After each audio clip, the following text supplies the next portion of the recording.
Hazreti Абу Хурайра ментіп айтады. Пайғамбарымыз саллаллаху алейхи вассалам ментіп айтты дейді. Инналлаха харрамал хамра. Шындығында Алла Тағала арақты, шарапты арам қылды дейді. Ва саманаха.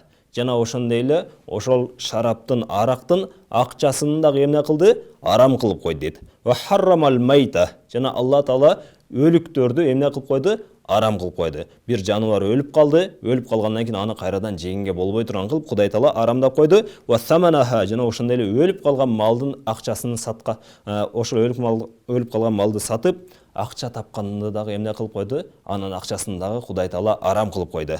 Ва харрамал хинсир. Жана Алла Таала чочкону арам кылды. Ва саманаху. Жана ошондой эле чочкону сатып, ошонун акча тапканды дагы эмне кылып койду? Кудай Таала арам кылып койду деп пайгамбарыбыз саллаллаху алейхи вассалам айтып атат, урматтуу бир туугандар. Демек, арактын өзү арам болгондон кийин, демек аракты алып келип саткандагы бул нерсе дагы арам.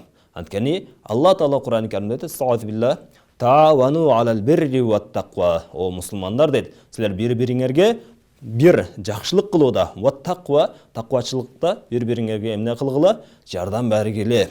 Жардам бергиле деп айтып атат. "Вала таавану алал исми вал удван". Жана Алла Таала айтып атат, силер күнөөгө жана душманчылыкта бири-бириңерге жардам бербегиле дейт. Анткени мисалы шарапты, аракты карап көрө турган болсок, бир адам